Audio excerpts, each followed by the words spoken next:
الحمد لله رب العالمين والعاقبة للمتقين والصلاة والسلام على سيد الأنبياء والمرسلين وعلى آله وصحبه أجمعين. أما بعد، قال النبي صلى الله تعالى عليه وسلم: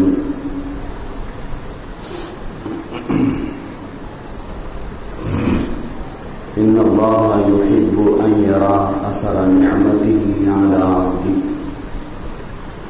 أو كما قال عليه الصلاة والسلام.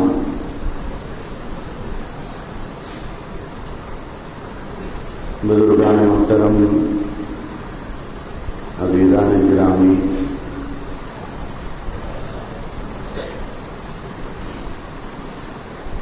اللہ تبارک و تعالیٰ کی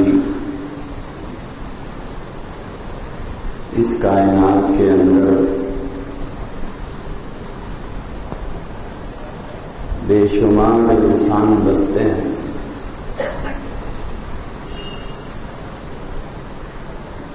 اور ہر انسان کی کیفیت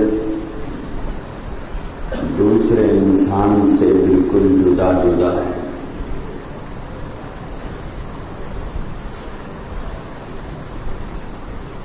ایک انسان اپنی شکل و صورت کے اعتبار سے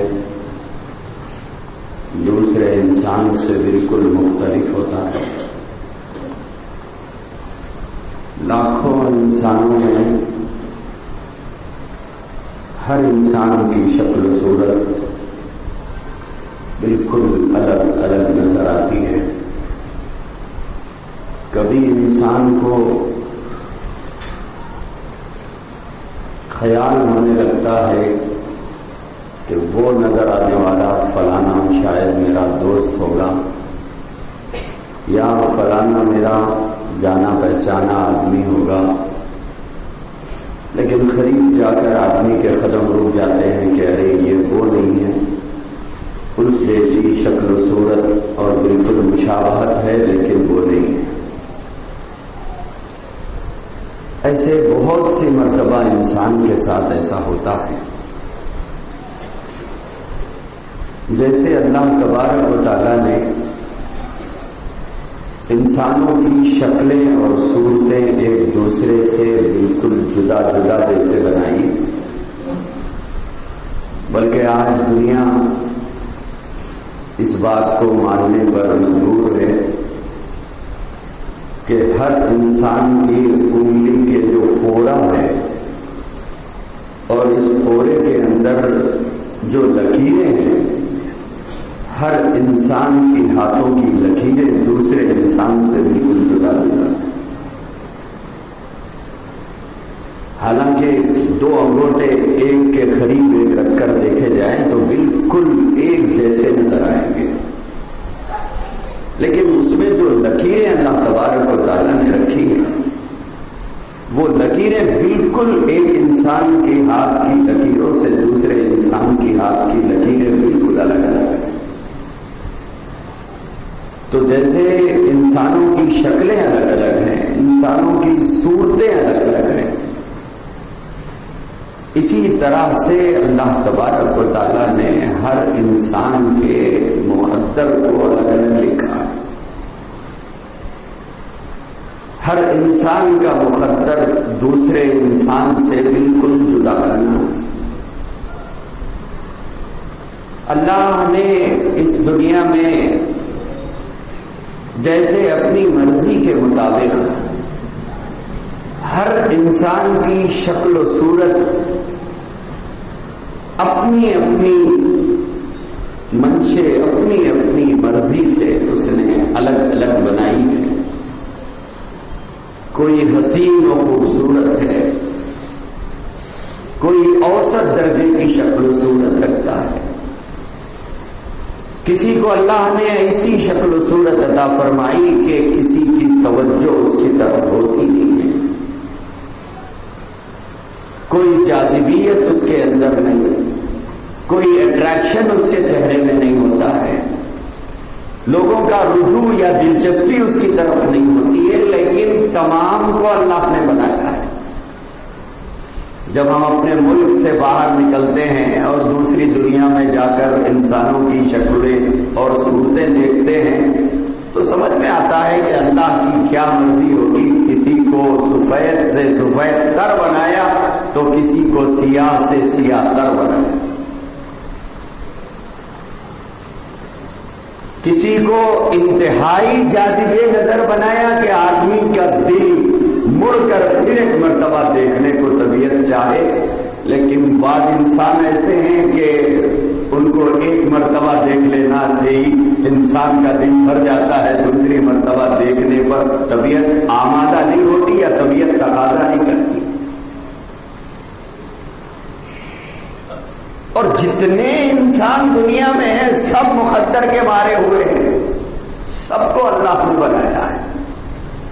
اگر کوئی حسین ہے تو اس کا نہ اس میں کوئی کمال ہے، نہ اس کے ماں باپ کا کوئی کمال اس کے اندر ہے۔ ایک ہی ماں کے پیٹ سے جنم لینے والا ایک حسین اور خوبصورت ہوتا ہے، ایک کالا کلوٹا ہوتا ہے۔ اگر ماں باپ کا کمال ہوتا تو دونوں ایک جیسے ہوتے۔ اللہ تبارک و تعالیٰ نے شکلیں جیسی بنائی ہیں، صورتیں جیسی بنائی ہیں، اس میں انسانی کمالات کا کوئی دخل نہیں، انسانی کمالات کا کوئی دخل اللہ نے اس کے اندر نہیں رکھا۔ اسی طرح سے اللہ تبارک و تعالیٰ جیسے شکلیں اور صورتیں مختلف رکھی ہیں، اسی طرح انسان کے مقدرات بھی ایک دوسرے سے بالکل الگ الگ ہیں۔ ایک ہی ماں کے پیٹ سے جنم لینے والے تمام بھائیوں کی مالی حالت ایک جیسی نہیں ہوتی ہے۔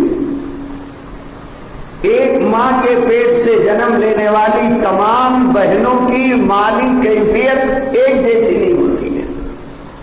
کوئی امیر ہے، کوئی غریب ہے، کوئی بہت مالدار ہے، کوئی بہت زیادہ غریب ہوتا ہے۔ ایک ہی خاندان میں افراد خاندان کی مختلف صورتیں ہوتی ہیں، مختلف شکلیں جیسی، مختلف صورتیں جیسی ہوتی ہے، اسی طرح ان سب کا مقدر بھی بالکل الگ الگ ہوتا ہے۔ لیکن انسانی فطرت اور انسانی طبیعت کے اندر ایک چیز ہوتی ہے، وہ یہ ہوتی ہے کہ انسان اس چیز کی طرف نگاہ بہت زیادہ اٹھاتا ہے جو چیز اسے نہیں ملی ہے۔ جو چیز اسے نہیں ملی ہے اس کی طرف انسان کی نظر بہت زیادہ اٹھتی ہے، اور اس کا دل بار بار پکار کر یہ کہتا ہے کہ کاش اسے جو ملا مجھے بھی ملا ہوتا، اسے جو دیا گیا مجھے بھی دیا گیا ہوتا۔ وہ جیسے آرام میں ہے کاش میں بھی ویسے ہی آرام میں رہتا، وہ جیسا پہن رہا ہے کاش میں بھی پہنا ہوتا،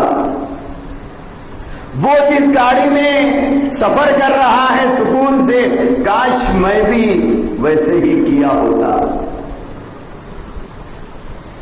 عام طور پر کیا دیندار کیا بے دین سب کے دلوں میں یہ ارمان ہے، سب کے دل میں یہ تمنائیں پلتی ہیں کہ محروم آدمی اس آدمی کو بہت زیادہ دیکھ کر بے چین ہوتا ہے جسے اللہ نے کچھ زیادہ دیا ہے، ہر اعتبار سے زیادہ دیا ہے، اور اس کے پاس جو کچھ ہے اتفاق کہ وہ ہمارے پاس نہیں ہے۔ تو جب اس کو ہم دیکھتے ہیں تو دل میں ایک بے قراری پیدا ہوتی ہے۔ کبھی آدمی اپنی زندگی پر ملامت کرتا ہے، بولے یہ بھی کیا زندگی ہے، یہ بھی جینا کیا جینا ہے، ایسا بھی زندگی گزارنا، کیا زندگی گزارنا ہے؟ بولے اس سے تو موت بہتر تھی۔ ایسے جملے بہت زیادہ ہم لوگ اپنی زبانوں سے نکالتے ہیں۔ اس کی وجہ کیا ہے؟ وجہ یہ ہے کہ جو چیز ہمیں نہیں ملی ہے ہماری نگاہ اس طرف اٹھ رہی ہے کہ کاش وہ بھی مل جاتا، یہ بھی مل جاتا، وہ بھی مل جاتا، میرے پاس بھی وہ سب کچھ رہتا جو فلاں کے پاس ہے۔ اب دل بے قرار ہو رہا ہے، اب دل بے چین ہو رہا ہے، اب طبیعت میں ایک قسم کا اضطراب ہے، سکون نہیں ہے۔ جو پہن لیا اس پہ وہ مطمئن نہیں ہے، جو کھا رہا ہے اس پہ مطمئن نہیں ہے، جہاں بیٹھا ہے اس پہ مطمئن نہیں ہے، جس مکان میں رہتا ہے اس پہ مطمئن نہیں ہے۔ وجہ کیا ہے؟ وجہ یہ ہے کہ مجھے بھی وہ سب کچھ مل گیا تو اچھا ہوتا جو فلاں کو ملا ہے، مجھے ایسا کیوں رکھا ہے؟ آج ہماری زندگیوں کی بے قراریوں کا سب سے بڑا نتیجہ یہ ہے کہ جو کچھ ہمارے پاس ہے ہم اس پہ مطمئن نہیں ہیں، ہم مطمئن نہیں ہیں۔ جو نہیں ملا ہے اس کی آرزو میں بے قرار ہو کے ہم زندگی گزار رہے ہیں۔ میرے عزیز بھائیوں، یہاں رک کر ہمیں ایک بات سمجھنا ہے۔ اللہ کے قرآن کے اندر یہ بات موجود ہے کہ جو کچھ اللہ نے اپنی مرضی سے جس کو جو دیا وہ اس کا اپنا اختیار ہے، وہ اس کا اپنا اختیار ہے۔ اس میں کسی انسان کی مرضی کا کوئی دخل اللہ کو قابل قبول نہیں ہے، کوئی دخل اللہ کے لیے قابل قبول نہیں، نہ کسی کو اللہ پر اعتراض کرنے کا حق پہنچتا ہے۔ لیکن اللہ تبارک و تعالی یہ چاہتے ہیں کہ ہم نے جس کو جو دیا ہے، ہم نے جس کو جو کھلانا طے کیا ہے، ہم نے جس کو جس مکان میں رکھنا طے کیا ہے، ہم نے جس کو جو پہنانا طے کیا ہے، اور ایک طے شدہ منصوبے کے تحت جو کچھ ہم انہیں دے رہے ہیں، جب تک یہ اس چیز پر راضی نہ ہو جائیں جو ہم نے انہیں دیا ہے، اور جس پوزیشن پر ہم نے انہیں رکھا ہے اس پر اللہ کا شکر ادا نہیں کریں گے تو وہ ہم سے مزید کی توقع نہ رکھیں، وہ ہم سے مزید کی توقع نہ رکھیں۔ پہلے اس زندگی پر راضی ہو جاؤ، جس پوزیشن پر ہم نے رکھا ہے اس پوزیشن پہ راضی ہو جاؤ، اس پہ راضی ہو جاؤ۔ اگر تم اس پہ راضی نہیں ہے تو پھر مزید کی توقع ہم سے مت رکھو۔ قرآن کیا کہتا ہے؟ لئن شکرتم، جو کچھ ہم نے تمہیں دیا ہے اس پر پہلے شکر ادا کرو، شکر ادا کرو۔ مالک میں اس کا بھی مستحق نہیں تھا مگر کرم ہے آپ کا، آپ نے دے دیا، ورنہ میری زندگی کے احوال، میرے زندگی کے کرتوت، تمہارے ساتھ میرا تعلق، تمہارے دین کے ساتھ میری وفاداری، نبی کے ساتھ میری وفاداری کا حال تو یہ کہ میں ایک گھٹ پانی کا مستحق نہیں، لیکن کرم ہے آپ کا، آپ نے مجھے یہ بھی کھلا دیا، یہ آپ کا شکر۔ اللہ فرماتے ہیں پہلے جو ہم نے دیا پہلے اس پہ راضی ہو جاؤ. لئن شکرتم، اگر تم ہمارا شکر ادا کرو گے، لَأَزِيدَنَّكُمْ، پھر مزید ملے گا. مزید بعد میں ہے، پہلے شکر ادا کرو. آپ نے سنا نہیں حضرت خواجہ نظام الدین اولیاء رحمت اللہ علیہ کے بارے میں کہ حضرت خواجہ صاحب رحمت اللہ علیہ کے گھر پر لنگر چل رہا ہے، صبح کا دستر بچھا رات تک چل رہا ہے، ہزاروں بندگان خدا کھانا کھا رہے ہیں. دلی کے اندر حضرت خواجہ نظام الدین اولیاء رحمت اللہ علیہ کے اس لنگر خانے میں مغلیہ سلطنت کے شہزادے بھی کھایا کرتے تھے، اور نہ صرف کھایا کرتے تھے بلکہ یہ کہا کرتے تھے کہ ہمیں شاہی دسترخوان پر کھانے میں وہ لطف نہیں آتا جو ہمیں خواجہ صاحب کے دستر پر ملتا ہے. اور روٹی کے وہ ٹکڑے جسے لوگ کچے سمجھ کر توڑ کر پھینک دیا کرتے تھے. حضرت خواجہ نظام الدین اولیاء رحمت اللہ علیہ صوفی اقبال کو فرمایا کرتے تھے کہ اقبال، یہ سوکھی روٹی کے ٹکڑے جسے کچے سمجھ کر لوگ پھینک دیتے ہیں، اسے میرے کمرے میں ایک جگہ ڈال دینا. وہ سب سوکھی روٹی کے ٹکڑے لے جا کر کمرے میں ایک جگہ ڈال دیا جاتا. حضرت خواجہ نظام الدین اولیاء رحمت اللہ علیہ کا معمول تھا کہ وہ روٹی کے ٹکڑے مٹی کے ایک کٹورے میں بھگو دیتے، پانی ڈال کر بھگو دیتے، صبح ڈال دیتے، جب شام میں کھانے بیٹھ جاتے، اور شام کے کھانے سے فارغ ہونے کے بعد پھر چند روٹی کے ٹکڑے اٹھا کر پھر پانی میں ڈال دیتے، صبح تک وہ نرم ہو جاتے. لیکن جب وہ روٹی کے ٹکڑے کھانے کے لیے بیٹھتے تب آنکھوں میں آنسو آ جاتے. حضرت خواجہ نظام الدین اولیاء رحمت اللہ علیہ وہ روٹی کے ٹکڑے کھاتے ہوئے آنسو بہاتے ہوئے فرماتے، نظام الدین تو اس دھوکے میں مت رہ کہ تیرے لنگر خانے میں ہزاروں اللہ کے بندے کھانا کھاتے ہیں. تو اس دھوکے میں مت پڑ کہ تیرے دروازے پر، تیرے دربار میں ہزاروں بندگان خدا کھاتے ہیں. یہ اللہ کی قدرت ہے، وہ اپنے سے ہٹا کر بتاتے ہیں. تیرے دسترخوان پر کھلا رہے ہیں لیکن قدرت ان کی ہے، اس میں تیرا کوئی دخل نہیں ہے. اور روٹی کا ٹکڑا اٹھاتے آنسو بہاتے ہوئے کہتے، تو یہ روٹی کے ٹکڑوں کا بھی مستحق نہیں.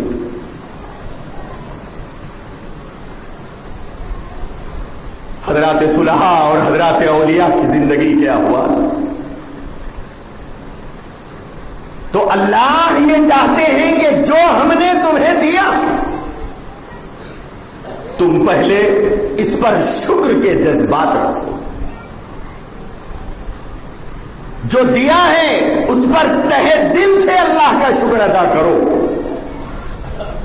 اگر تم ناشکری کرو گے مزید کی توقع ہم سے مت کرنا. پہلے اس زندگی سے راضی ہو جاؤ.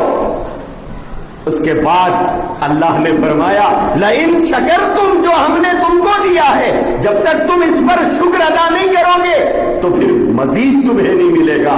جب تم شکر ادا کرو گے آگے فرمایا لَأَزِيدَنَّكُمْ عطا، پھر ہم تمہیں اضافہ کر کے دیں گے، ہم مزید عطا فرمائیں گے.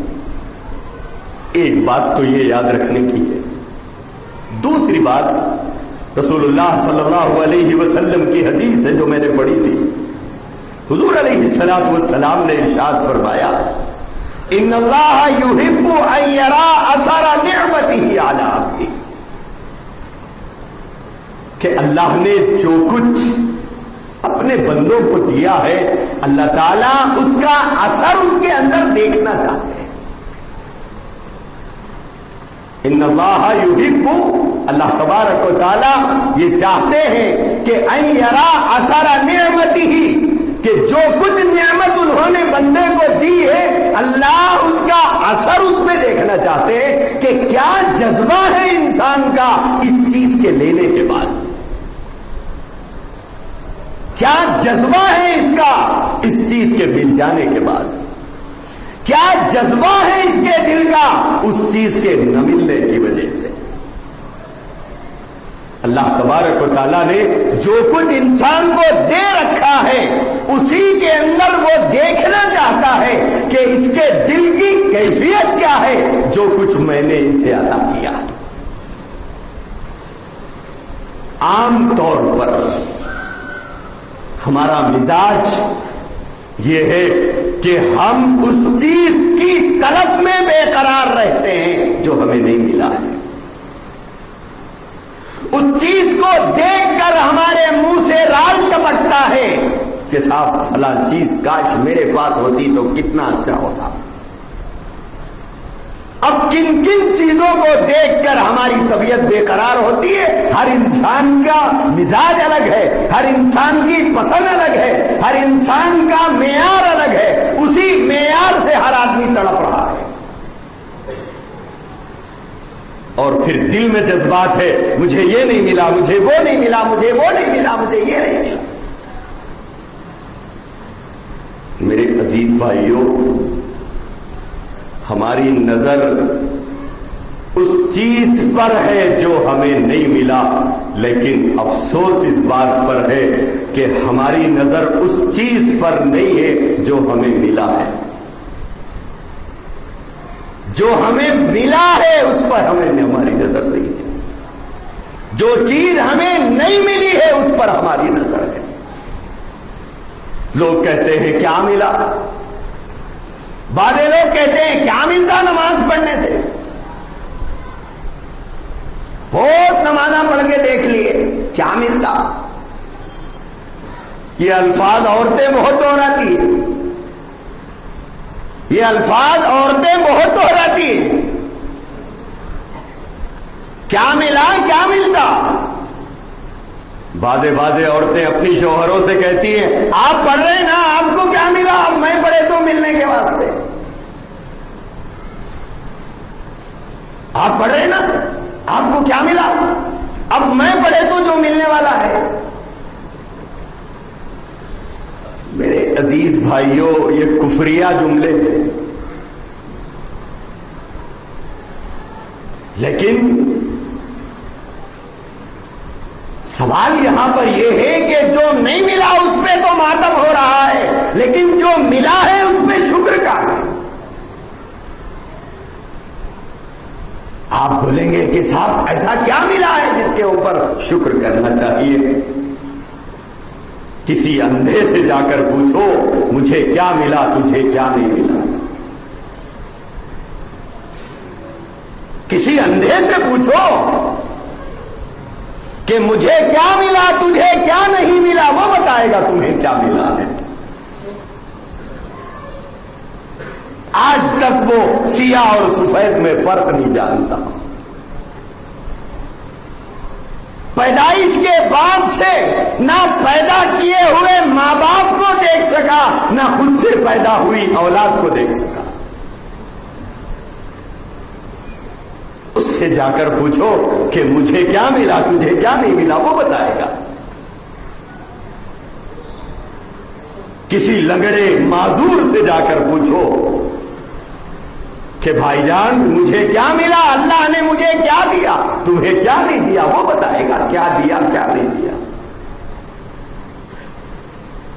کسی گونگے سے کو دیکھ کر عبرت حاصل کرو کہ مجھے کیا ملا، اسے کیا نہیں ملا.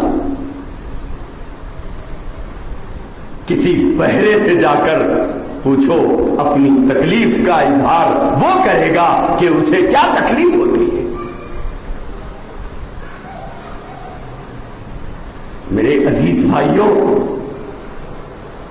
ہم یہ سمجھتے ہیں کہ دنیا کے سب سے زیادہ مصیبت زدہ اور پریشان حال ہم ہی ہیں. ہم ہی سب سے زیادہ پریشان حال ہیں.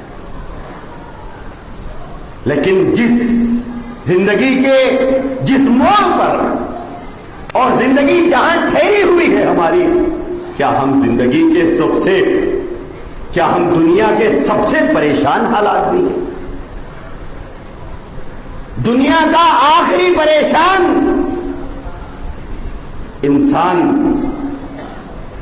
کیا میں اکیلا اور آپ اکیلے؟ کیا دنیا کے سب سے زیادہ غریب آپ اکیلے، میں اکیلا ہوں؟ کیا اب دنیا میں ہم سے زیادہ کوئی غریب نہیں؟ دنیا میں ہم سے زیادہ کوئی پریشان حال نہیں؟ دنیا میں ہم سے زیادہ کوئی مصیبت زدہ نہیں؟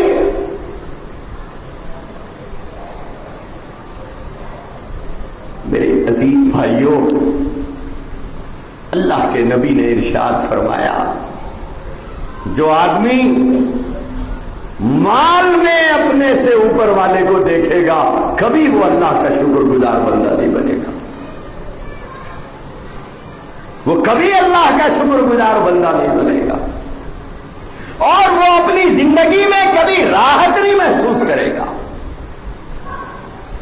اور جو آدمی اپنے سے کمتر کو دیکھتا ہے، اپنے سے کمتر کو دیکھتا ہے، اس کے دل سے شکر کے جذبات نکلتے ہیں، شکر کے جذبات پیدا ہوتے ہیں۔ سنا نہیں آپ نے؟ میں 20 مرتبہ سنایا حضرت شیخ سعدی کا واقعہ کہ شدید گرما کا موسم ہے، حضرت سعدی علیہ الرحمہ ظہر کی نماز کے لیے نکلے۔ وقت کا بہت بڑا ولی، شیراز کے علاقے کے رہنے والے، صدیوں گزر گئے، ان کی کتابیں آج بھی پڑھائی جاتی ہیں۔ ظہر کی نماز کے لیے نکلے، چلچلاتی ہوئی دھوپ ہے، زمین بہت زیادہ گرم ہے، اتفاق کہ پیر میں چپل نہیں ہے۔ جب زمین پر پیر رکھا تو گرمی بہت زیادہ محسوس ہونے لگی۔ شیخ سعدی علیہ الرحمہ کے دل میں خیال آیا، کاش ایک چپل ہوتا۔ دل میں یہ خیال آیا کہ کاش ایک چپل کی جوڑی ہوتی تو اتنا پیر نہ جلتے، پیر بہت جل رہے ہیں۔ یہی سوچتے ہوئے گھر سے نکلے، مسجد کے دروازے کے قریب پہنچے تو دیکھا کہ دروازے پہ ایک سائل بیٹھا ہوا ہے، اور حضرت سعدی علیہ الرحمہ کی نظر پڑی تو وہ سائل کے دونوں پیر تھے، دونوں پیروں کا معذور ہے۔ حضرت سعدی علیہ الرحمہ نے نگاہ آسمان کی طرف اٹھائی، ساتھ میں ہاتھ اٹھا دیا اور فرمایا، اے اللہ مجھے تو چپل کی پڑی ہے، یہ تو پیروں سے معذور ہے، بولے سعدی آج کے بعد کبھی چپل کا سوال نہیں کرے گا، مجھے تو چپل کی پڑی ہے، یہ تو پیروں سے معذور ہے۔ میرے بھائیوں، جو چیز ہمیں ملی ہے، ہمارے جذبات یہ ہو کہ ہم اس کے بھی مستحق نہیں ہیں، جو کچھ ہمیں ملا ہے یہ بھی اس کا کرم ہے، یہ بھی اس کا کرم ہے۔ آج جو نہیں ملا ہے اس کو حاصل کرنے کے لیے جو تکدو کی جا رہی ہے، جو بھاگ دوڑ کی جا رہی ہے، اور جو کوشش کی جا رہی ہے کہ وہ مل جانا ہے، یہ مل جانا ہے، وہ خرید لینا ہے، یہ لے لینا ہے، اسی تمنا اور ہوس نے ہمارے اندر سے حلال و حرام کی تمیز ختم کر دی، ہمارے اندر سے جائز و ناجائز، حلال اور حرام کی تمیز ختم کر دی۔ ہمارا جذبہ یہ ہے کہ کسی حال ہمیں حاصل کرنا ہے، اور اس کمپٹیشن کی دنیا میں اپنے آپ کو ہم اتار کر اللہ کے شکر سے فرار کا راستہ اختیار کر رہے ہیں۔ میرے عزیز بھائیوں، ایک بات یاد رکھو کہ کسی کو ملا ہے، کسی کو نہیں ملا، مگر یاد رکھو دونوں امتحان کے دور سے گزر رہے ہیں۔ دنیا دارالامتحان ہے، یہ امتحان کی جگہ ہے، یہ امتحان کی جگہ ہے۔ کیا فرمایا اللہ نے؟ لِيَبْلُوَكُمْ أَيُّكُمْ أَحْسَنُ عَمَلًا، ہم آزما کر دیکھنا چاہتے ہیں کہ کون اچھا عمل کر کے آئے گا. اور اچھے عمل کا حکم امیر و غریب، محتاج و فقیر سب کو دیا گیا. لیکن امتحان کے دور سے دونوں گزر رہے ہیں. مالدار کا امتحان اس کی مالداری میں ہو رہا ہے، غریب کا امتحان اس کی غربت میں ہو رہا ہے. کہ وہ مالدار رہ کر اللہ کا شکر کیسے ادا کر رہا ہے، یہ غریب رہ کر اللہ کے فیصلے پر کیسے صبر کر رہا ہے. اس کے شکر کا امتحان ہے تو اس کے صبر کا امتحان ہے. لیکن آزمائش دونوں کی. لیکن جسے بہت نہیں ملا، کم ملا ہے. رسول اللہ صلی اللہ علیہ وآلہ وسلم نے اپنی امت کے غریبوں کو خوشخبری سنائی، مجدہ سنایا اور ارشاد فرمایا کہ میری امت کے غربا، میری امت کے غریب، میری امت کے غربا، میری امت کے مالداروں سے 500 سال پہلے جنت میں جائیں گے.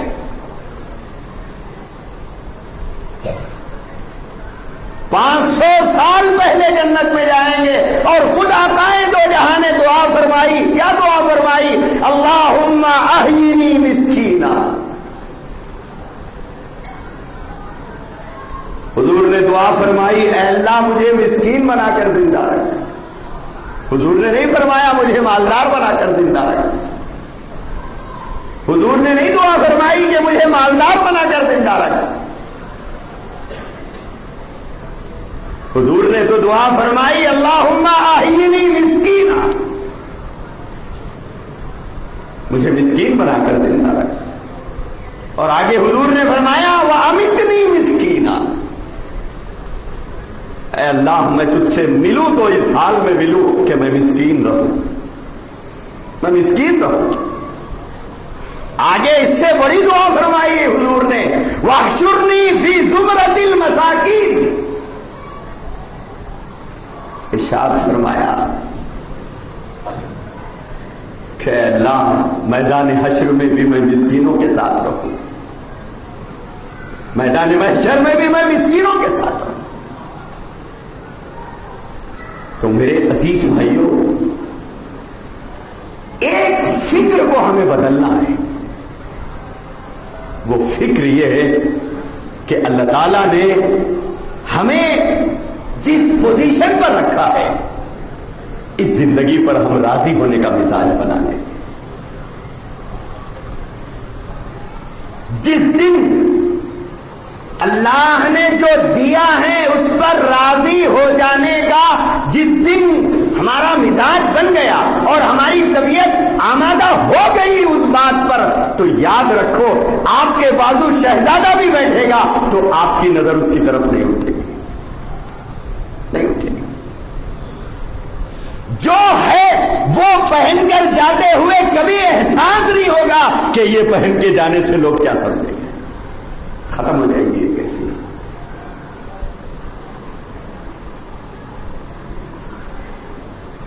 کیفیت ختم ہو جائے گی. اللہ نے جو دیا ہے آپ یہ سوچ لیجئے کہ جو کچھ ملا ہے یہ بھی غنیمت ہے، ورنہ میرے خاندان کا فلاں، میرے محلے کا فلاں، میری بستی کا فلاں مجھ سے زیادہ محتاج. میں کم قیمت کے صحیح اپنی محنت کے پہن رہا ہوں، میرا فلاں رشتہ دار، میرا محلے کا فلاں آدمی تو لوگوں کے پہنے ہوئے پرانے پہن رہا.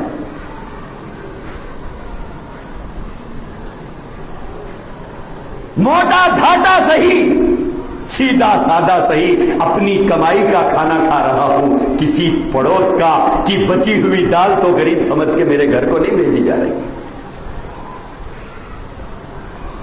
جائزہ تو لو اپنا کہ اللہ نے مجھے کیا دیا.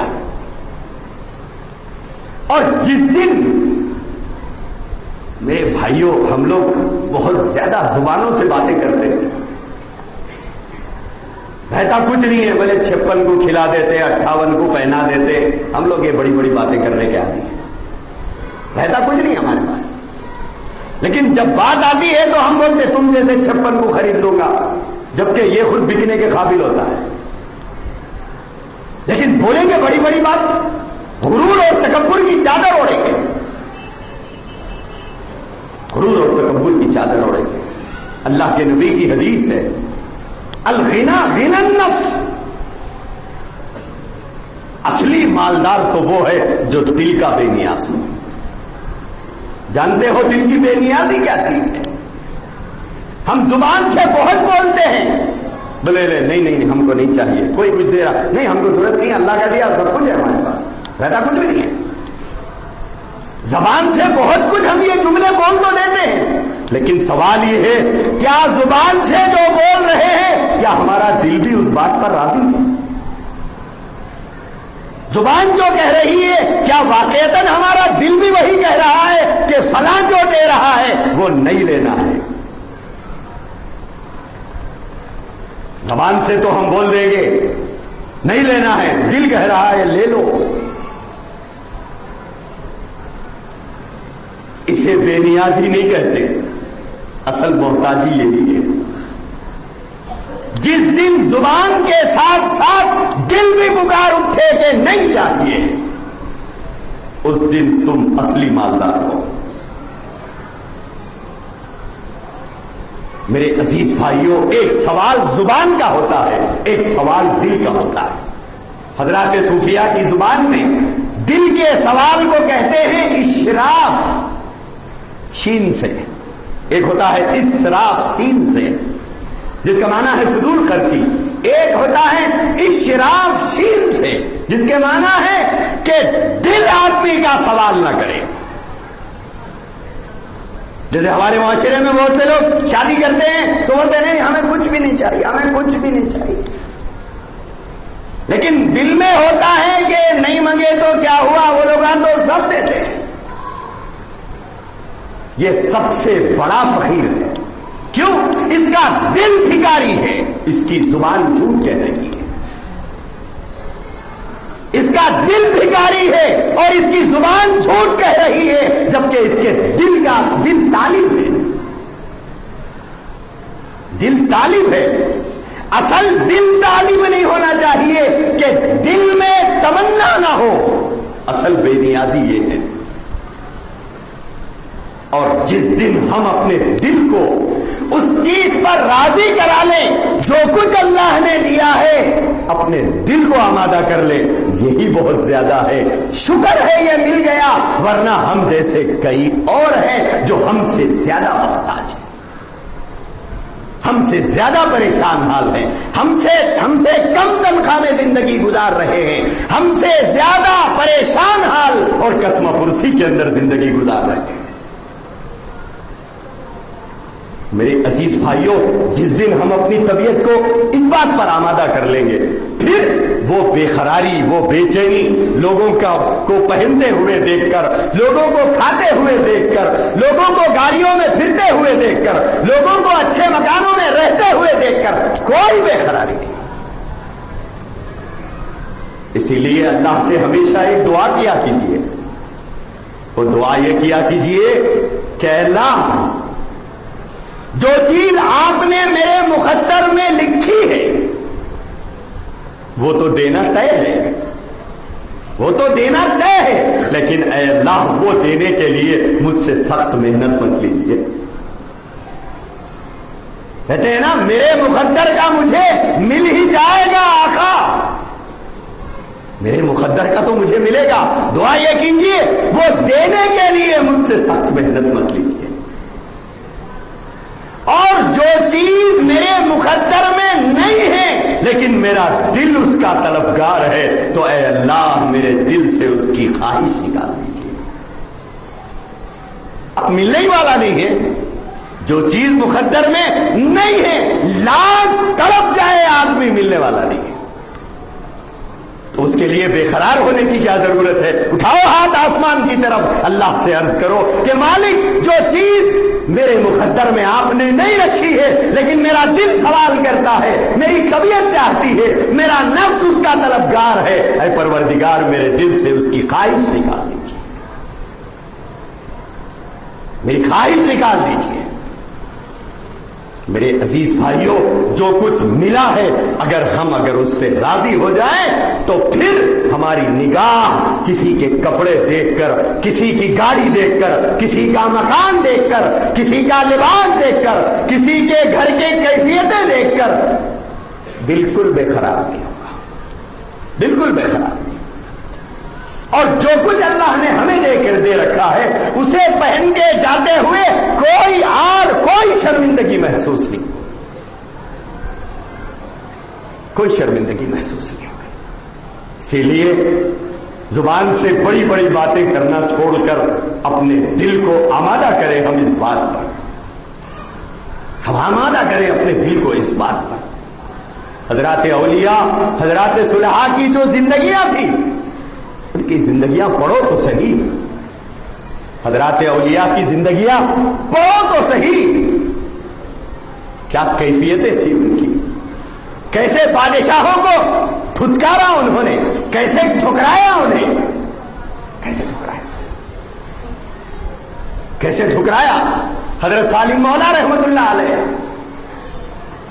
حرم میں بیٹھے ہوئے ہیں، جب اطلاع ملی کہ وقت کا اللہ والا حرم میں بیٹھا ہوا ہے، پیچھے ایک جھومر جمع ہو گئی، اتنے میں بادشاہ وقت بھی حج کو آیا ہوا تھا۔ اس نے جب مجمع دیکھا تو اس نے معلوم کیا کہ یہ مجمع کیوں جمع ہے۔ لوگوں نے اطلاع دی کہ سالم مولا رحمت اللہ علیہ بیٹھے ہوئے ہیں، یہ مجمع ان کے پیچھے بیٹھا ہوا ہے۔ ہشام بن عبد الملک مجمع کو چیرتا ہوا قریب تک پہنچا اور جا کر پیچھے بیٹھ گیا۔ تھوڑی دیر کے بعد حضرت سالم مولا رحمت اللہ علیہ اپنے ذکر و اذکار اور دعاؤں سے فارغ ہوئے تو پیچھے مڑ کر پوچھا میرے پیچھے کون بیٹھا ہے؟ ہشام تو انتظار میں بیٹھا ہوا تھا کہ حرم ہے، کسی اللہ والے کی زبان سے میرے لیے کچھ دعائیں نکل جائے۔ فوراً آگے بڑھ کر کہا کہ حضرت میں ہشام بن عبد الملک ہوں۔ حضرت سالم مولا رحمت اللہ علیہ نے پلٹ کر جواب دیا چپ ہو جاؤ، ہمیں بیت اللہ میں بیٹھ کر غیر اللہ کو دیکھتے ہوئے شرم آتی ہے، ہم بیت اللہ میں بیٹھ کر غیر اللہ کو نہیں دیکھا کرتے۔ ہشام کے سر پر شاہانہ جو بھوت تھا سوار وہ اتر گیا۔ تھوڑی دیر کے بعد حضرت سالم مولا رحمت اللہ علیہ باہر نکلے، اٹھ کے جانے لگے۔ ہشام پیچھے پیچھے گیا، ملاقات کی اور اس کے بعد میں عرض کیا کہ حضرت زندگی کی اگر کوئی ضرورت ہو، زندگی کا اگر کوئی تقاضا ہو تو ہم سے عرض کر دیجئے، ہم پوری کریں گے۔ حضرت سالم مولا رحمت اللہ علیہ نے کہا ہشام یہ حرم ہے، کہا ہشام یہ حرم ہے۔ ہشام پھر خاموش ہو گیا۔ حضرت سالم مولا رحمت اللہ علیہ مسجد حرام سے باہر نکلے، ہشام پھر پیچھے پیچھے گیا۔ پھر جا کر اس نے پھر یہی کہا کہ حضرت زندگی کی کوئی ضرورت ہو تو عرض کر دیجیے۔ حضرت سالم مولا رحمت اللہ علیہ رک گئے اور ہشام بن عبد الملک سے کہا کہ ہشام تجھ سے دنیا کا سوال کروں یا تجھ سے آخرت کا سوال کروں، تو میری کون سی ضرورت پوری کرے گا؟ ہشام بن عبد الملک نے کہا کہ حضرت آخرت کے لیے تو ہم آپ سے دعائیں کراتے ہیں، ہم آپ کی آخرت میں کیا مدد کریں گے؟ ہم آپ کی دنیا کے سلسلے میں کچھ خدمت کرنا چاہتے ہیں، دنیا کی کوئی ضرورت ہو تو ہم سے کہہ دیجئے، ہم اس دنیا کی ضرورت کو پوری کریں گے۔ حضرت سالم مولا رحمت اللہ علیہ نے جو جملہ کہا ہے، حضرت سالم مولا نے کہا ہشام دنیا تو میں نے دنیا بنانے والے سے نہیں مانگی ہے، تجھ سے کیا سوال کروں گا؟ میں نے تو دنیا بنانے والے سے نہیں مانگی ہے، میں نے کبھی دنیا کا سوال نہیں کیا اپنے مولا سے، میں تجھ سے کیا سوال کروں گا؟ مومن کے اوصاف، مومن کا کردار، مومن کی زندگی کی یہ بلندیاں، مومن کی زندگی کی یہ رفعتیں تھی۔ حضور کی امت نے کبھی یہ کردار دنیا کے سامنے پیش کیا، لیکن آج ہمارا دل بھی سوالی ہے، ہماری زبان بھی سوالی ہے، ہمارا ہاتھ بھی سوالی ہے۔ کوئی حجاب نہیں آتا ہمیں سوال کرتے ہوئے، اور سوال زندگی میں ہر وقت الگ الگ انداز کے ہو رہے ہیں۔ کوئی سود کی شکل میں بھکاری بنا ہوا ہے، سود خوری کی شکل میں، کوئی جہیز کے نام پر حرام مال لوٹ کے جا رہا ہے ڈاکو کی طرح سے، کوئی غریبوں اور محتاجوں کا خون چوس رہا ہے سود لے کر۔ آج ہمیں کوئی احساس نہیں ہے۔ مومن کی شان کیا بتائی، مومن کا مقام کیا بتایا، مومن کی بلندی کیا بتائی۔ اللہ کے نبی تو فرمایا اتقوا فراست المؤمن، کتنی بڑی بات فرمائی۔ اللہ کے نبی نے فرمایا اتقوا فراست المؤمن، مومن کی فراست سے ڈرو، مومن کی فراست سے ڈرو۔ کیوں؟ فإنه ينظر بنور اللہ، وہ اللہ کے نور سے دیکھتا ہے۔ اتقوا فراست المؤمن فإنه ينظر بنور اللہ، وہ اللہ کے نور سے دیکھتا ہے۔ آج وہ نور کہاں لٹ گیا؟ میرے عزیز بھائیوں، جینا ہے زندگی بہرحال جینا ہے، غریبی کے ساتھ، امیری کے ساتھ، اطاعت کے ساتھ، نافرمانی کے ساتھ بہرحال گزر جائے گی، لیکن جیو ایسے جیسے آقا بتا کے گئے ہیں، موت آئے اس حالت میں جیسے آقا موت مرنے کی تعلیم دے کے گئے ہیں۔ وآخر دعوانا